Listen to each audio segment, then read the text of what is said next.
नहीं दी गई है, पवन सिंह की तरफ से दी गई है। मैडम यही जानना चाह रहे थे। मैडम तो वही आप बता दें क्या मामला है? कोर्ट में तलाक के लिए अर्जी दी गई है, दिया गया है, लेकिन हम लोग सहमत नहीं है। किसके तरफ से दिया गया है? जो भी है, हम एडवोकेट आए हुए हैं, चलिए फिर मुझे पूरी तरह जानकारी नहीं है। वो तो इनके तरफ से नहीं दी गई है, पवन सिंह की तरफ से दी गई है।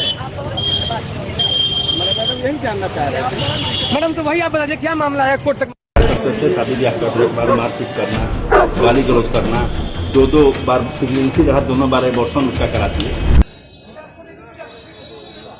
हम लोगों ने आज इंट्री मेंटेनेंस के लिए पिटीशन दाखिल किया, कोर्ट से मांग किया कि इंट्री मेंटेनेंस हम लोग को दिया जाए। कोर्ट ने सुनवाई किया, सुनवाई करने के बाद एक शॉर्ट डेट का भी हम लोगों ने प्रेयर किया। और क्या आवेदन पवन सिंह की तरफ से दिया गया? डाइवोर्स का आवेदन दिए हुए हैं, छोड़ने के लिए आवेदन दिए हैं। और जो उनकी पत्नी के पक्ष से क्या कहा गया है आप लोगों से कि तलाक क्यों मांगा जा रहा है उनसे? वो तलाक मांगने की बात है, दोनों में कोई पटरी पे नहीं बैठ रहा है, दोनों में विवाद होते रहता है। इसी विवाद को लेकर वो डाइवोर्स फाइल की। क्रुएल्टी की भी बात कही जा रही है। क्रुएल्टी की भी बात है। अत्याचार करते थे, शादी ब्याह करने के बाद मारपीट करना, गाली गलौज करना, दो बार